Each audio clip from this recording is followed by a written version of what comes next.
Okay, people are starting to drop in, so I think I'll start the event with a good morning, good afternoon, good evening, depending on where you're calling from today or checking in from. Welcome to our 5th Fast Track Sustainability event run by the Swedish-Canadian Chamber of Commerce. My name is Adam Ayers. I'm a director at the Swedish-Canadian Chamber, and I will be filling in this morning for our chairman, Len Kleine, who has an emergency to deal with. So I have the pleasure of welcoming people from close and afar to this important event this morning, where we'll be focusing on sustainability, this time through the lens of Canada's forests, our greatest asset or liability. We intend to run the program for about an hour this morning. I will introduce our speakers in just one moment. Some housekeeping rules though. We are currently recording the event and we will be sharing with all participants and make it available on our website at the close of the event. We'll also, normally we take about an hour to run these events, and there will be questions and an answer period. If we don't get to it, we will respond to you in writing afterwards. So with that, the sustainability events of Fast Track are really focused on what can we do from a Swedish perspective, where we enjoy being first position and well earned when it comes to the Sustainable Development Goals, and have a strong track record when it comes to sustainability leadership. We've earned the boasting rights as a country to promote and focus on sustainability in many, many different forms. And we've had several events focused on hydrogen, district energy, and other areas where we show some leadership. As a Swedish-Canadian Chamber, we want to reach out to a Canadian audience with Swedish participants and business cases that we can share. Our hopes are to contribute and to accelerate to a zero net carbon future. Right now, I'd like to present Urban Ahlin, our ambassador from Sweden to Canada, to offer some opening words. Thank you very much, Adam. It's a great pleasure for me to welcome all of you participants to this webinar about how we can fast track to a low carbon future. As Adam says, we have had lots of these webinars on different things like hydrogen and mining and things like that. And it's extremely important for us, of course, to also deal with the forestry. Sweden and Canada are two of the countries in the world that have most forest and are big when it comes to forest management and production and paper and pulp and so on. So what we do and what we can learn from each other play, of course, an important role how we can lower our emissions. And as you said, Adam, I think we from Sweden can learn a lot from Canada, and I think the Canadians can learn a little bit from what we do back home in Sweden.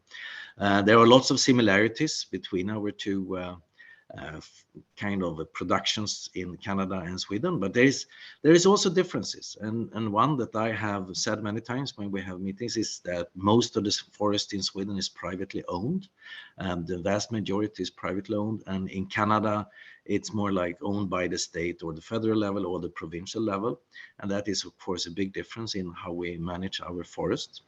But there is things to learn from each side. And I think since we both countries are very keen on doing exactly what the topic is, fast track to a low carbon future, the more we learn from each other, the better it is.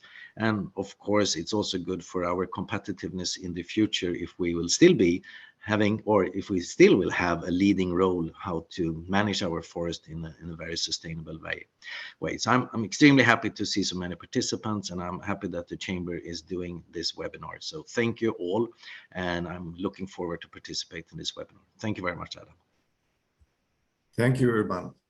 I'm just going to frame our conversation before I introduce our subject matter experts. Net zero emissions by 2050 on the Canadian official Government of Canada website, it says the following: net zero emissions by 2050. The transition to a cleaner, prosperous economy needs to be both an immediate priority and a sustained effort over the years and decades ahead. Canada must keep innovating to meet this long-term goal, strengthening and building on existing measures that fight climate change and transform the economy. To avert the worst impacts of climate change, the Government of Canada is committed to achieving net zero emissions by 2050.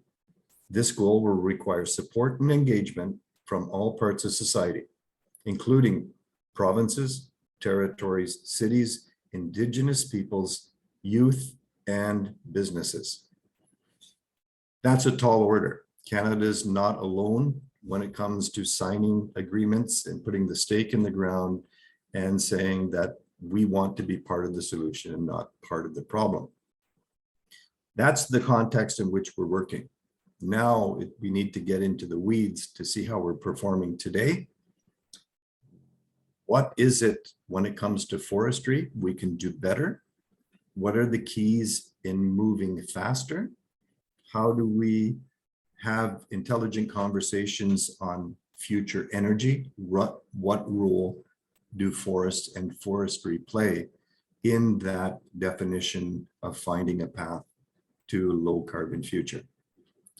I'm very happy and pleased to present our subject matter experts on today's topic. We will start with Dr. Jamie Stephen, who's the Managing Director of TORCHLIGHT BIORESOURCES. Jamie's a very opinionated and strong personality when it comes to this subject, and I'm very much looking forward to hearing his view and share his knowledge and insights. Jamie will be followed by Dr. Peter Holmgren, founder and senior advisor for FUTUREVISTAS Incorporated and Director General. He's joining us from Sweden today, just north of Stockholm. And Kjell Andersson, Policy Advisor and Information Secretary from SVEBIO, the Swedish BIOENERGY Association. So with that, I ask you, Jamie, to take the stage and get us started on our conversation on forests, Canada's forests, a liability or asset. Thanks, Jamie. Thanks so much, Adam. And yes, I guess I have some strong opinions, but I guess it's an indication of the scale of the problem and the fact that I would say it hasn't been fully recognized by not only our government, but also parts of society, the scale of the opportunity, but also the scale of what we need to do to address this challenge. So I'm coming to you today from beautiful Quesnel, BC, which is in the traditional territory of the Lac-Dene people, but also home to West Fraser, the largest renewable building materials product company in the world. It really struck me. I live in Nova Scotia and spent the past month in Europe. My wife is from France. And the flight from Paris to Halifax is shorter than the flight from Halifax to Vancouver.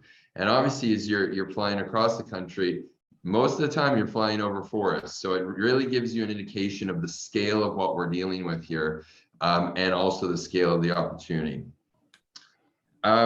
So to kind of cut to the chase on the theme of carbon asset or liability, this is a graph of the greenhouse gas emissions from Canada's managed forests.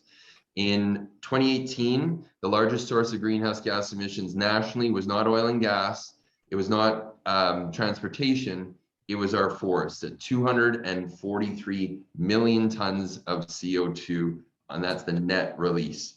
To put that in perspective, if you include land use change, and forestry in Sweden, it's 25 times the entire greenhouse gas emissions of Sweden. So the facts in terms of Adam talked about our climate commitments, we're not starting from a great place in Canada. If you include all land use change and forestry, Canada's at about 25.6 tons per person of emissions. In comparison, Sweden is at 1.2. These are both northern countries, both well developed. Sweden actually has a higher GDP per capita, but something is going not quite right in Canada if this is the comparator. Our commitment is a 40 to 45% reduction below 2005 levels by 2030. To put this in perspective, and this doesn't include the forestry side, it's about a 300 million ton reduction. That is more than Spain's total emissions. At the same time, that's on the anthropogenic side. On the forestry side, our forests, as that graph showed, have shifted from a major net sink to an incredibly large net source. And most of these emissions are actually not included in Canada's national inventory, even though they are in the managed forest. You know, the theme of this is carbon asset or liability. So let's talk about it in financial terms. I would say, okay, well, if we are going to value carbon, really, what are our forests worth? And that kind of reflects what we should be spending on them. So Canada is about 45 billion cubic meters, which is equivalent to about, a cubic meter of wood is about a ton of CO2. At $170 a ton, that is an asset of $7.5 trillion.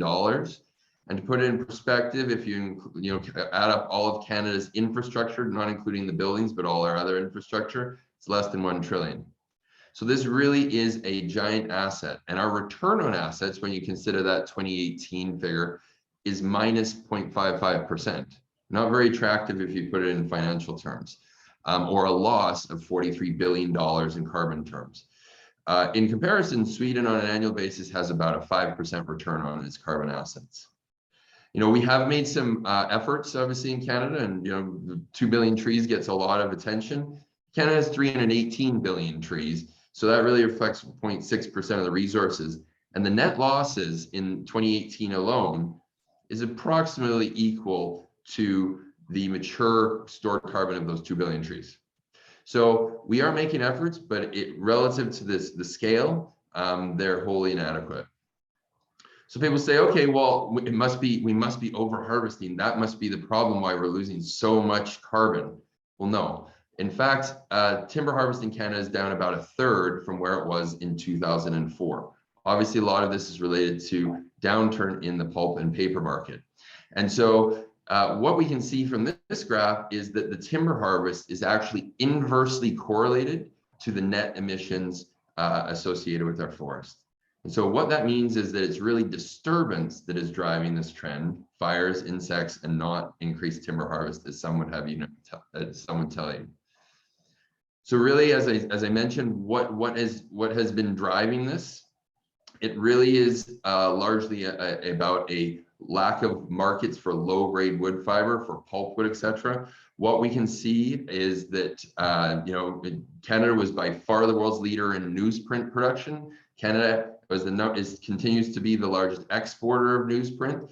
But in 2000, Canada's newsprint exports were more than the next 10 countries combined.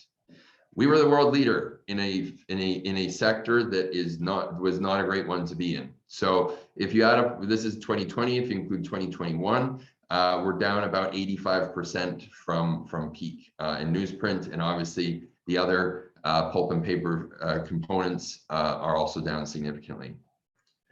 So when we talk about what to do, people say, okay, well, we'll just produce more lumber, or but the reality is not all trees are created equal, and trees need light and space to grow. So although it's counterintuitive, what we need to do to actually address those large emissions is actually harvest more timber, not less, but we need to do it in a way that maximizes the removal of low grade, low vigor trees, dead trees, etc., to reduce that risk of losses and use that material for something useful. Sustainable forestry requires a market for low quality wood fiber. We have huge parts of the country where it's impossible economically to go in and harvest timber because you might have 70, 80% of the timber is pulpwood. That means stuff that's not going to go to a sawmill. Forest products is an industrial ecosystem. You have to have markets for multiple components, not just solid wood building components. You have to have a market, and if you don't have pulp, the only market that's large enough is energy. Fire suppression has also increased risk in the impacts of wildfires. So, you know, really, and as we see a changing climate, and the projections are not in our favor, it's driving disturbance. We're already seeing this. These are images from Lytton, from Fort McMurray. What we can see is that protection of forests in a changing climate will not work from a climate perspective.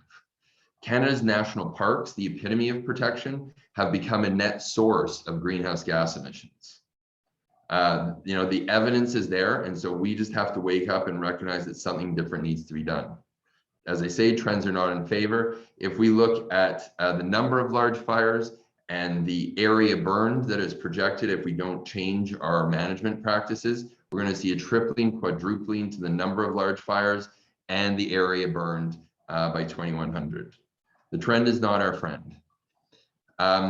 What we can see from Canada's climate goals as well, putting these together, what you see in the red there is Canada's forest greenhouse gas emissions, which I presented earlier. On the black and the gray, those are Canada's anthropogenic greenhouse gas emissions. And with the light gray, that's what our climate goals or climate targets are established out to 2030 for Paris and net zero by 2050. What you can see is if we actually meet our climate goals on the anthropogenic side, but don't do anything on the forestry side, is that by 2035, emissions from Canada's forests will exceed those of all anthropogenic greenhouse gas emissions. And by 2050, they'll be reaching around, on average, about 450 megatons CO2 per year simply from the forests. Now, why does that matter? By 2050, if we say we want to be net zero as a country, greenhouse gas emissions per capita in Canada in 2050, even though we'd be net zero anthropogenic, total greenhouse gas emissions per capita would be the same or higher than Germany, China, or Poland today, and they'd be double of the UK or France today. So I'm not going to spend a lot of time on this, but really the markets, if we want, we need to create markets and utilize low-grade wood fibers to manage our forests differently, which is what we'll be hearing about what happens in Sweden. There's certainly some things that we can learn. What we can say in Canada is that it's all about heat when it comes to decarbonizing our anthropogenic greenhouse gas emissions and reducing our fossil fuel use. It's about 2/3 of our energy consumption is heat. And fortunately, this is where biomass has a massive competitive advantage. When we look at what's already been done in Europe, obviously we're going to hear about what's going on in Sweden, is that solid biomass heating is providing as much energy as all renewable electricity generation combined. So this is clearly the way to utilize that low-grade material to improve our forest management and to reduce fossil fuel consumption. Finally, and this is where I believe Canada has a real competitive advantage because of our geology and oil and gas sector, is the utilization of biomass in BECCS, so bioenergy carbon capture and storage. So using trees to draw CO2 out of the atmosphere, generating energy from that, and then putting the CO2 underground. So when you step back, that really is, on one hand, you've got wildfires, you've got release, you've open burn, you've got air pollution, and continued greenhouse gas emissions. On the other hand, with BECCS, you've got reduced wildfires, you're reducing fossil fuel consumption because you're generating energy, and you're putting it underground and improving air quality. I'm not going to get into this, but really, if we look at all the IPCC projections of what's required, we need a massive BECCS build-up, and I believe that Canada is ideally positioned to be able to do this. So I won't go through all these numbers, but what I did want to say is that I don't know, Canada is not Sweden, and we're not going to do exactly what Sweden does.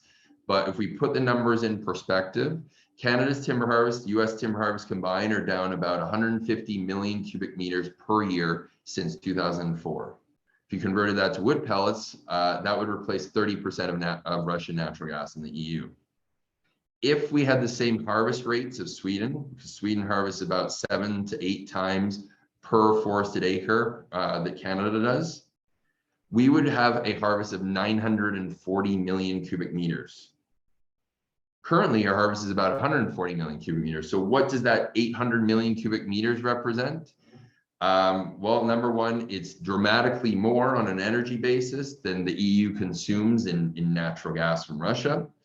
But when we put it in an BECCS perspective, it's approximately negative 800 million tons per year of negative emissions that we could be drawing out of the atmosphere instead of letting it release and polluting the air. So I really look forward to the presentations by the two Swedish presenters. And as I say, I don't think Canada is exactly Sweden, but there's certainly some things that countries can learn from each other, and that Canada really needs to make some significant changes if we are going to tackle this big challenge. Thank you. Wow. Jamie, thank you very much. A lot of this is really eye-popping information. We, as the general public, we're unaware of a lot of these numbers that need to be dialed in. So I'm curious, what's in your letter that you write to the policymakers that allows you to go to sleep at night?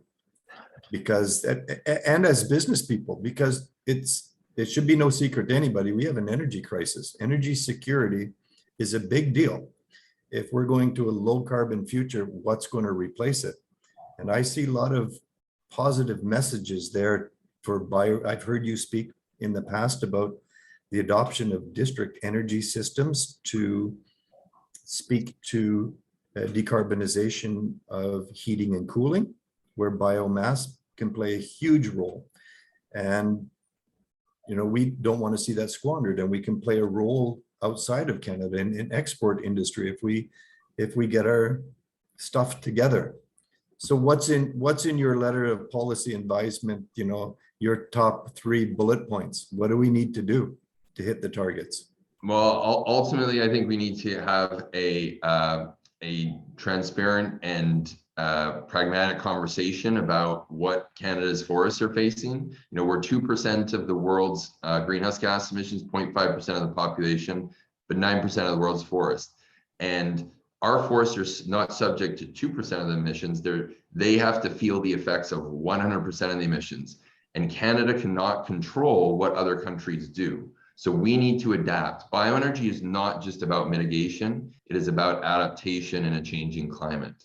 And as I said, there's two, you know, on one hand, you've got wildfires, trying to protect won't work. And on the other, you've got much more active forest management, BECCS, that type of thing. So these are really outcomes, and we have to have political champions that move beyond the simple wind and solar, batteries will save the day. This is not going to work in our country.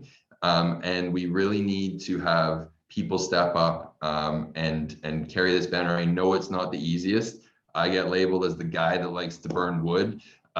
So it is not the easiest place to be, but quite frankly, I think from a Canadian perspective, what we decide to do with our forests is massively more important from a greenhouse gas perspective than any other decision. Wow. And we're not spending any time talking about it. Wow. Again, I've seen you correct on LinkedIn some, you know, a lot of people's comments and opinions. So there's obviously not alignment on what the problem is, and it's difficult to address solutions when the problem is not clearly understood, the magnitude of the problem. So fast track initiatives are all born. We're addressing challenges because the flip side of challenges should translate into opportunity if we can define the scale and the scope of the problem correctly.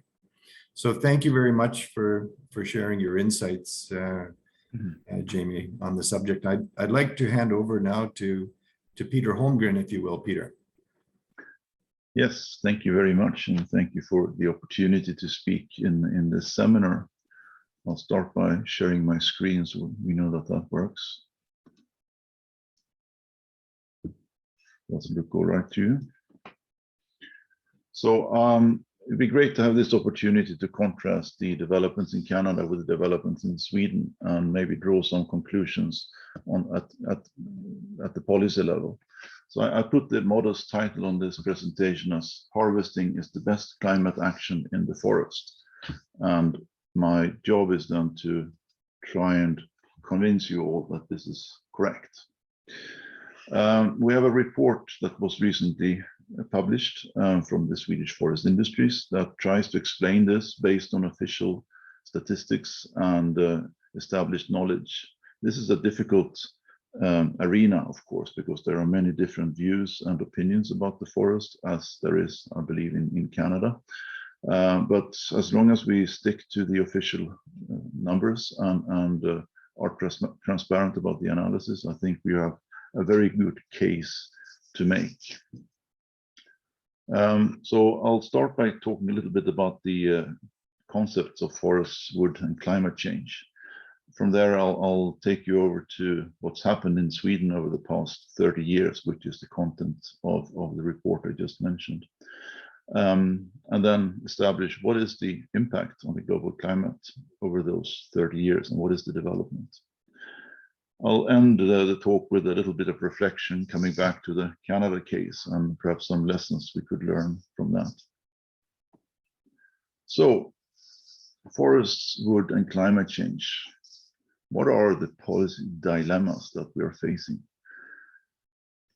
First of all, the way we would like to view this is through the lens of a circular forest bioeconomy. Because after all, we're dealing with renewable material, and we believe that we have a very strong case to be a big part of the solution in the climate efforts. The way forests are managed, you see the forest carbon to the left. In Sweden, we have a persistent net sink in these forests. That is, we're harvesting considerably less than the growth, and we don't have the same issues with disturbances as you have at the moment in Canada. So we are building up forest carbon over time. From the harvest, we do lots of things. I'll come back to that soon. All those different kinds of products, materials, energy, etc., are also recycled to a higher and higher degree, and that means that the benefits we get from the products are repeated. Eventually, or sooner or later, I should say, the biomass that we harvest is recycled back through the atmosphere to the forest.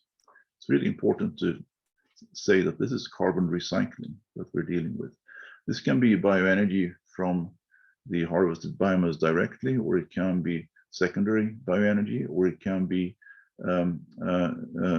end use after product recycling, preferably again as energy. But the idea is that the carbon goes back and we have a circular system that is building up carbon in the biosphere and thereby pulling it out of the atmosphere. And we have numbers to prove that. The other thing that we need to keep in mind is that our products replace or make other products unnecessary. They displace fossil emissions and cement emissions. And that's actually a factor that has been problematic to establish in the policy arena. This is what I will come back to in a minute. Of course, we should also recall that the developments of bio-CCS and bio-CCU will increase the opportunities even more from this circular forest bioeconomy by taking the carbon back to be used again or storing it in geological formations. So we have a lot of things going for us. To understand then the policy dilemma, we need to go back to the origins of the climate change mitigation policies. And already from the outset in 1992, it was established that we have two paths. We have one, which is the major objective, to reduce emissions from fossil fuels and of other damaging greenhouse gases. And then secondly, we have the objective to conserve and enhance sinks and reservoirs of greenhouse gases, particularly in land-based ecosystems. So reduce emissions and enhance sinks. This structure has flowed through the entire process of climate negotiations and agreements. The Paris Agreement, the Kyoto Protocol, the EU Green Deal, national goals, also corporate goals these days. And this is what has given us the net zero concept, or carbon neutrality, which supposedly means when 1 and 2 are balanced, we are having low emissions, and the low emissions that remain are balanced by enhancing the sinks. This is pretty much the infrastructure of climate agreements. And actually, our circular economy contributes to both of them. We do reduce fossil emissions by displacing them, and we do enhance the sinks by building up carbon in the forest, and also to some extent in the products.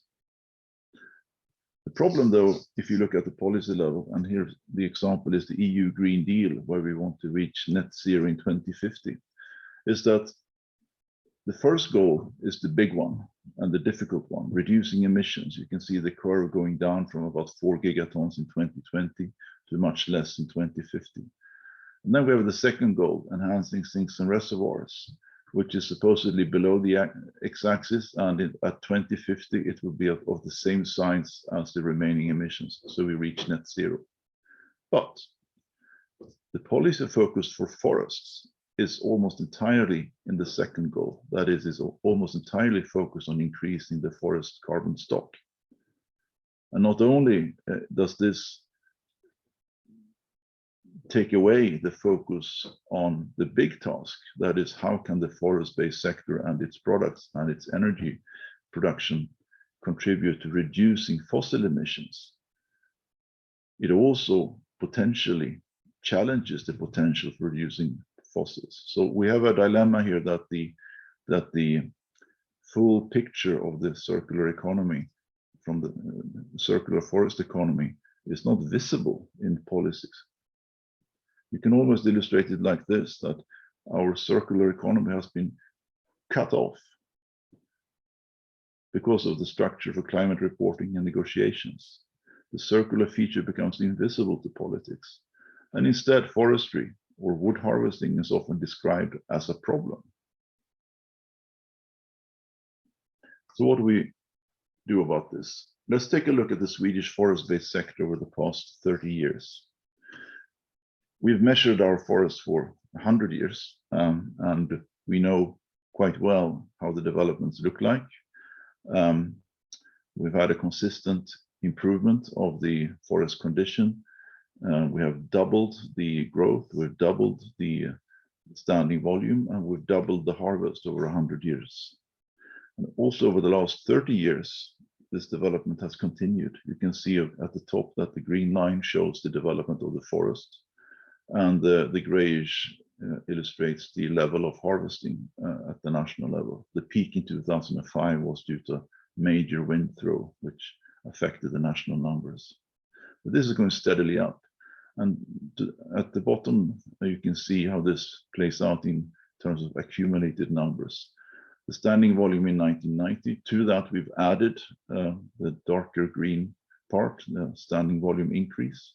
And to that, we have also an accumulated harvest, which is quite impressive over this 30-year period. So the forest is doing well. We are accumulating volume and biomass and carbon.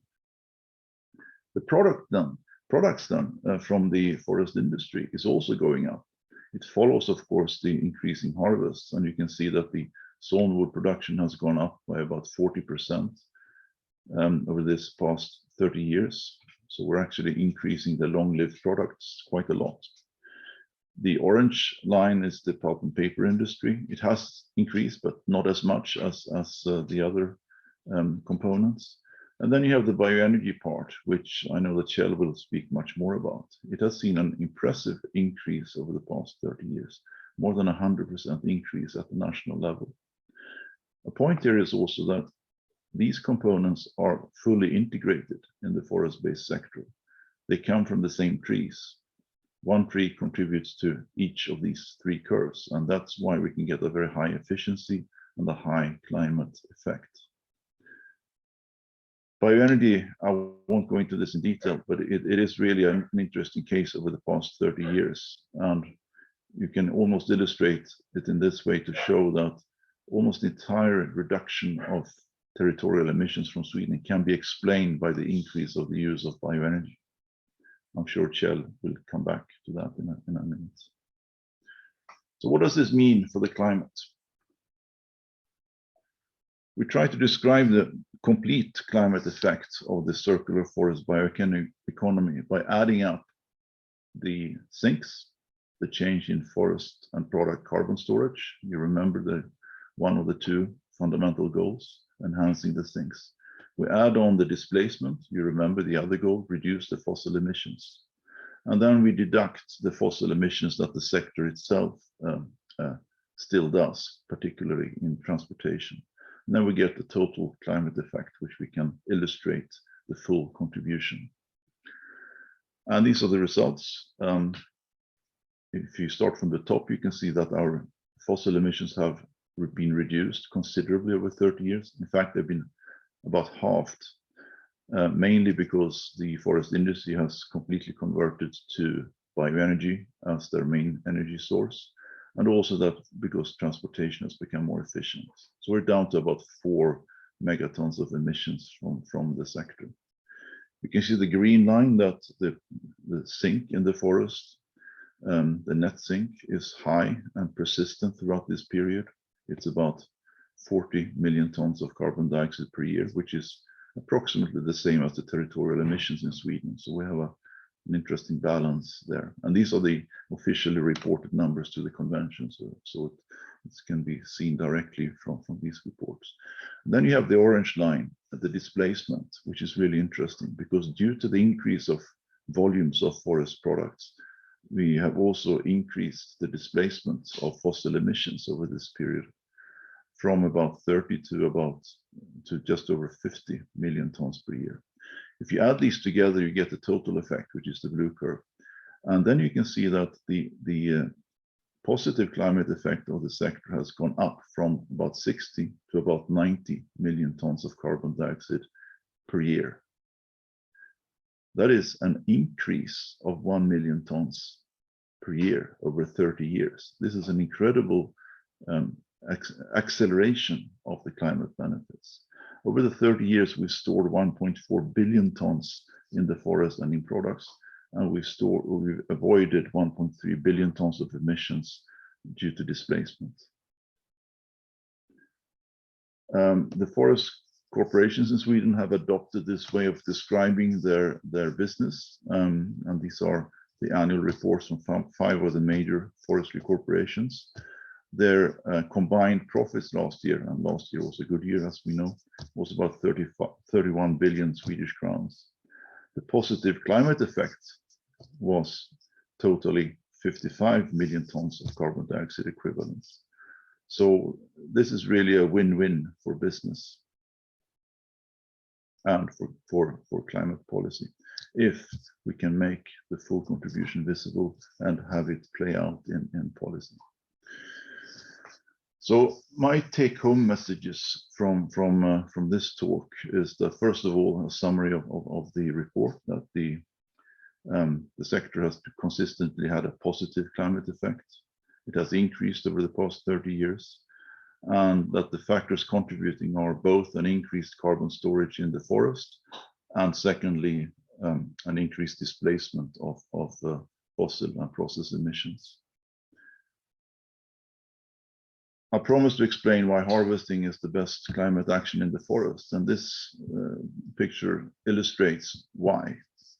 Because in this circular system, our wood delivery from the harvest will help us reduce fossil emissions through displacement. We've seen that, and that's a considerable contribution. At the same time, the demand for wood leads to investments, long-term investments in forestry, which, at least in the Swedish case, has led to increasing carbon stocks over the very long term. So, in fact, it's a two-way street, and it can easily, through this analysis, be shown that indeed sustainable harvesting is the enabling action for climate performance. Let me then round up with a few words on the Canada case, as I call it here. It was already mentioned that there's a big difference in terms of the ownership pattern of the forest between Sweden and Canada. And that's illustrated through the x-axis in this graph. And on the y-axis, it's an expression of the intensity of forestry seen across the entire forest. And the measure is how much is harvested per hectare of forest. And you can see that Sweden and Finland are pretty much an outlier in this graph. We have by far the most private land under forest, and we also, despite our very cold climate, have a much more intensive forestry than most other regions that are illustrated in this graph. I should say that the rest of EU actually is a misnomer here, because there are some countries in the EU that are quite a long way away from the average of the rest of the EU, so that's a different story. You can see that Canada is placed at the opposite end of this graph. Of course, the public ownership is very strong, and of course you have vast forests. So seen across your entire forest, your industrial timber harvest isn't that large. The point here to make is really that the conditions are very different depending on where you are, and therefore the policy solutions need to be different as well. So this is my final slide. A few words on comparing Canada with Sweden. You have larger forests, but the intensity of forestry is actually a bit lower. The forest net sink, as explained before, is smaller.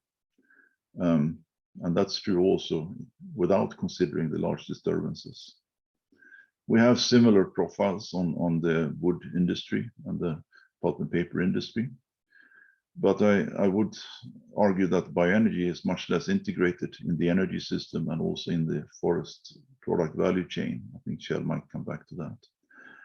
And also, I think that the fossil emissions in the value chain itself is a bit higher per produced unit in Canada. So there are differences. There are probably many opportunities. Just to end with one single line on this talk, I would say that we are often stuck in the forest when we discuss climate and forestry, but reality is that we need to get out of the forest and focus on the value chain, because that's where the difference will be made, also in terms of forest management. So thank you very much. No, thank you very much, Peter Holmgren. That was very educational.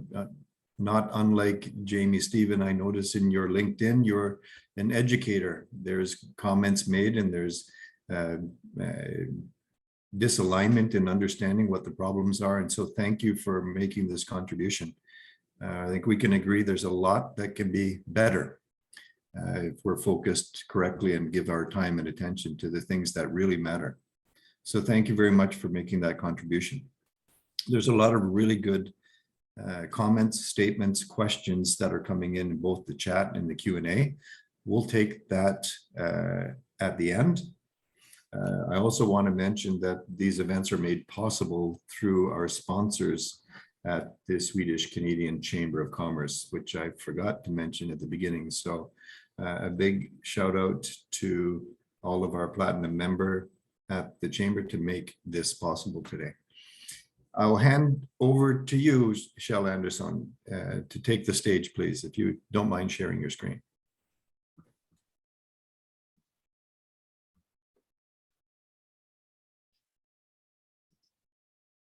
You're muted, Kjell. Your microphone is muted.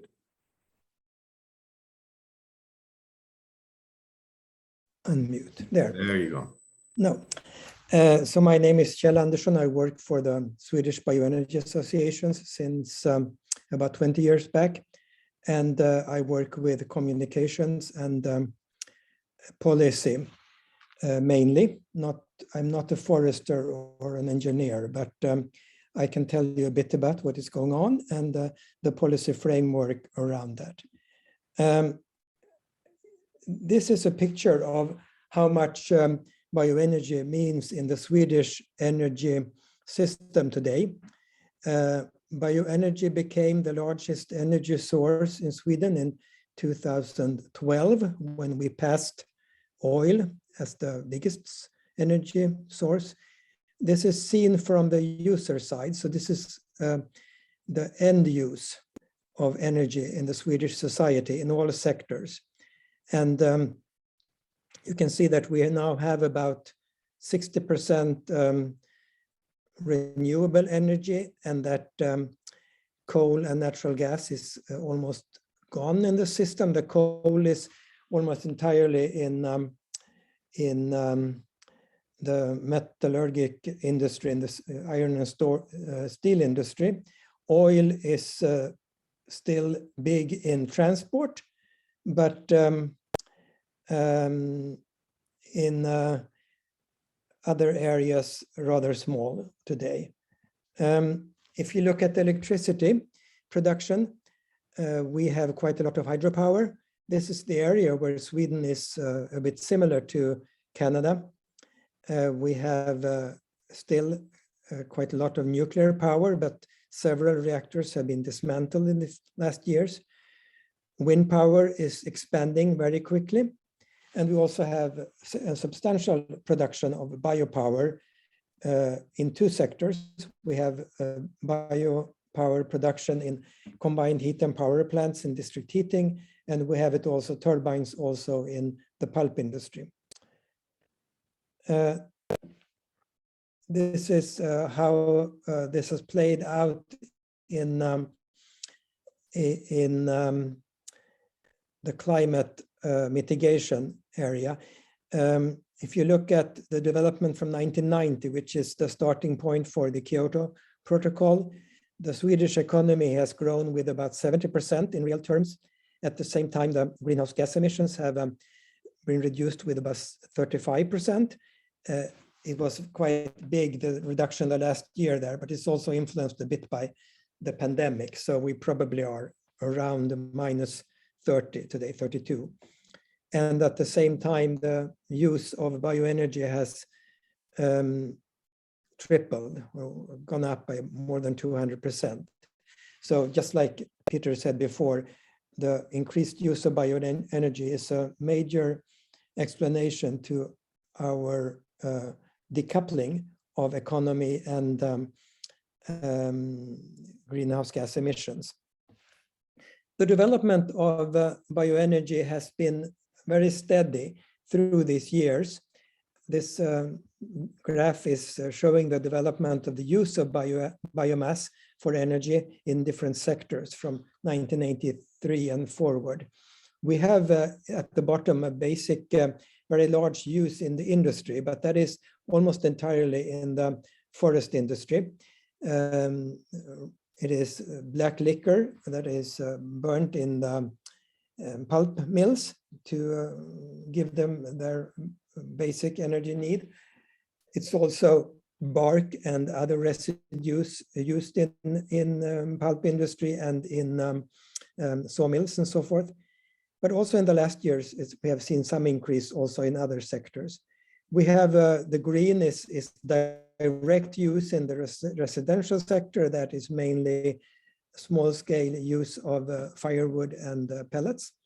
We have a quick development in the transport sector in the last 2 years, but the largest increase from the 1980s and forward is in district heating, both for heating production and also for electricity production. And if you look at this graph, there are some years that I would like to point out. One is 1991, when we introduced the carbon tax in Sweden, and that is the main driver for this big switch in the district heating sector. In 2003, we introduced a common green certificate system for renewable electricity in Sweden, and that's when you can see that the production of biopower started to take off really. In the last years, it's been together with Norway. And then from 2005 about, we have had tax deduction on biofuels in transport, and then we have that quick expansion of the blue sector. So this is how we can link this development to different incentives that have been introduced.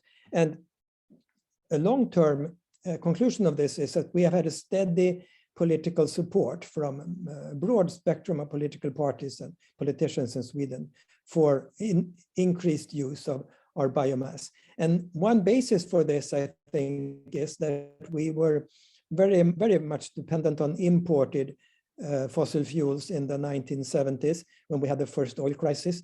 And a major driver here has been to become more and more energy independent in Sweden. Of course, from the 1990s and onward, it's also been a climate issue. On the slide, I show the different important incentives, the carbon dioxide tax, the green certificates, the tax exemption for biofuels, and finally, the fourth is the European Union system for emission trading, which is mainly driving the development in the large-scale industry and electricity production. Here we have a picture of the Swedish carbon tax. I think this is interesting and relevant for Canada, because you introduced the carbon tax a few years ago and you have a plan to increase it year by year. In Sweden, we introduced it in 1991, as I told you. Very quickly, there was strong lobbying from the industry to against this tax. They said it was going to kill the Swedish industry and the competitiveness on the export markets. So they got a heavy tax deduction from industry. You can see the green line here is the tax level, carbon tax level for industry. And the red one on top is the tax level for households and the service sector. Around 2000, and from 2000 to 2005, we had what we call a green tax shift, where we increased the carbon tax quite drastically in a few years. And at the same time, we lowered the direct taxes on income and on employment. And from there on, we saw a very strong development of conversion from fossil fuels to biomass. In 2005, we had the introduction of ETS, the emission trading scheme, that meant that the heavy industry, instead of having the Swedish carbon tax, they instead got the emission trading allowances, and that cost. And in 2011, the Swedish Parliament decided to, for other parts of the industry, the small-scale industry and other sectors, mining and so forth, they would have to pay a higher internal carbon tax. And in 2015, 16, 17, 18, it was that carbon tax was increased quite drastically on these sectors. And we have seen rather little complaints about this. They today pay this same high carbon tax as all other sectors. Industries like building construction, laundries, all kinds of food industry, for example. Okay, and this tax level of $120 around per ton of carbon dioxide is the highest carbon tax anywhere in the world. And the Swedish economy has not collapsed. And we are still very competitive on the markets. The other strong driver for bioenergy investments was the introduction of district heating and expansion of district heating and the switch of fuels in district heating. This is a couple of interesting pictures from the city of Sundsvall in middle northern Sweden. The upper picture is from around 1960, I think, or the late 50s. And it shows a cold winter day in Sundsvall and the enormous amount of smoke from coal burning and from wood burning, from small boilers and smoke, hundreds or thousands smokestacks in this city. And on the bottom picture, you can see a similar day a few years ago in the middle of the winter, same time of year, and the air is completely crisp clear. And this is, of course, result of district heating and using only one big heat plant to heat the whole city, and with very good cleaning, smoke cleaning. Today we have bioheat in 560 heat plants all around Sweden. Almost every community has district heating, and 90 of these have electricity production, and many of them also use municipal waste. This is a picture of the switch of fuels in the district heating system. The green is the quick expansion of biomass, and the fossils are almost gone today. The biomass that's used in district heating is mainly byproducts from sawmills and other forest industries, bark, sawdust, chips, discarded wood, and so forth, but quite a lot of forest residues too, tops and branches, stumps, small trees from thinnings, and so forth. And we harvest at the harvest sites and put this slash up in big piles, cover them with a little bit of paper to keep the moisture or rain out, and then they dry over summer. And we come out there in the winter afterwards and chip it at roadside and transport the chips to nearby heat plants. So the storage of energy is actually out in the forest in these slash piles. We also, of course, use briquettes and pellets and recycled wood and bio oils and so forth. This is I can't go through this right now, but it's an interesting picture that shows the intricate system of combined system of forestry and forest industry and energy use in Sweden. All the orange and red arrows in this flow chart are energy flows, and they end up in district heating or as biofuels or in private heating, small scale heating. At the left-hand side, you can see the production of biomass in the forest system every year, and the total production is around 440 terawatt hours per year, which is more than the total end use of energy in Sweden. And even if we are extremely efficient today, you can see on the blue arrows there that we have large amounts of biomass that is still left in the forest. It's slash that is not harvested, and stumps and roots, for example, that's not harvested. And all of that is, of course, decomposing and adding to the CO2 in the atmosphere. But most of the harvest is taken care of and used in the system and finally used for energy.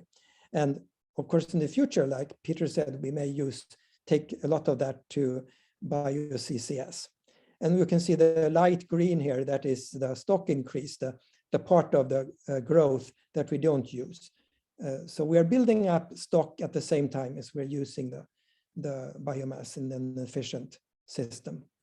I was very mean when I took this picture from some Canadian gave it to me a few years ago. You can compare this Canadian site to the Swedish site where we have collected all of this material and tried to use it. And I think you have enormous potential to take care of biomass that is today just rotting in your forests.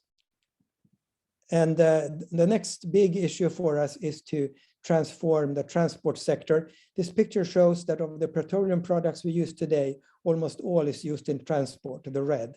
And this is the plan. We have to reduce these transport emissions drastically in the 2020s, because that's the only place where we can really contribute to reductions of the European emissions and get our part of net zero in Europe for 2050.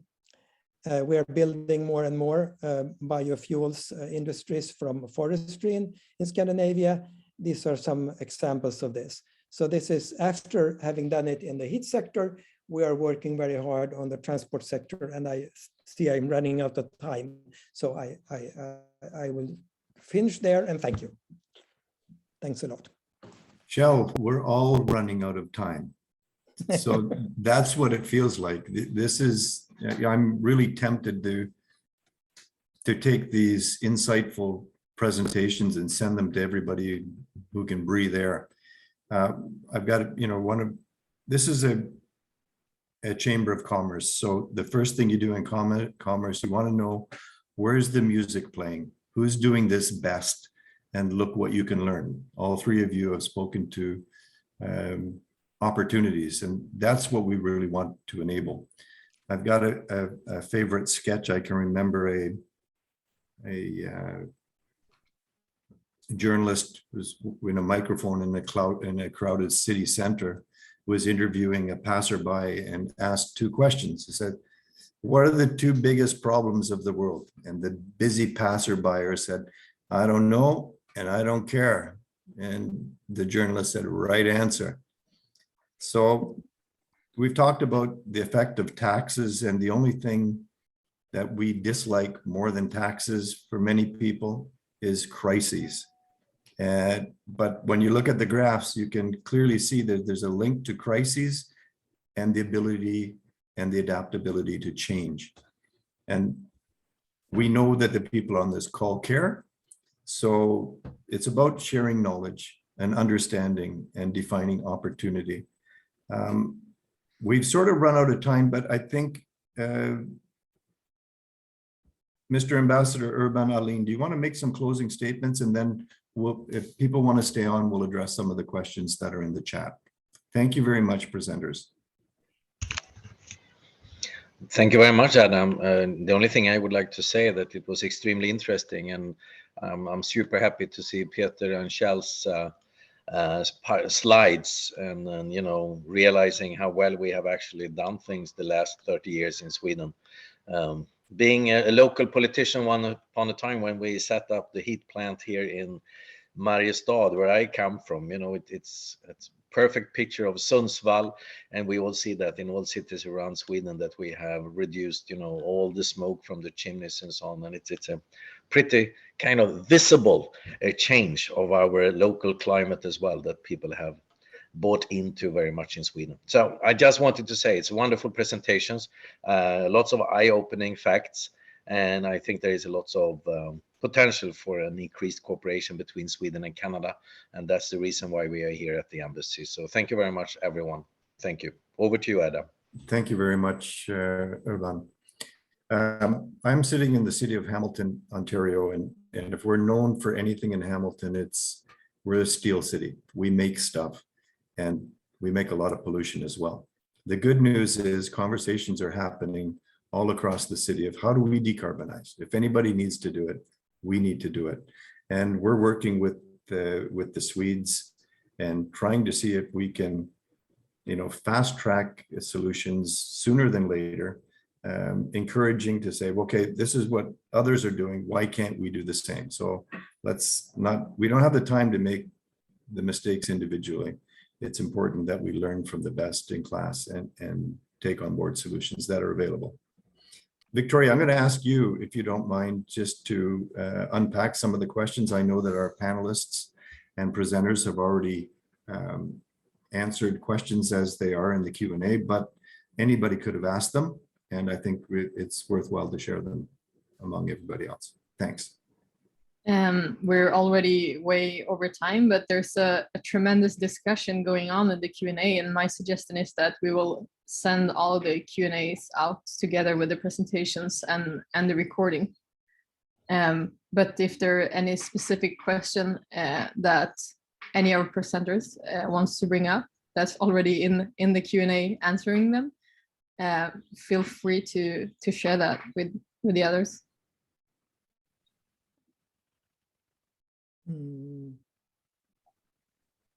Anybody want to take that bone, or should we close down and we will respectfully get back to everybody? Okay, then let's do this. Let's put together the package of the recording and the presentations, and we'll send those to all the people that have taken the time out of the day to participate today, right? So thank you very much, everybody at the Swedish-Canadian Chamber who's done some heavy lifting to make these sustainable series happen. We hope that we've been able to provide some inspiration and knowledge on defining the problem and possibilities and roadmaps to the sustainable future. So thank you again. Heads up for our next sustainability series fast track event that'll take place after this summer. Thank you very much.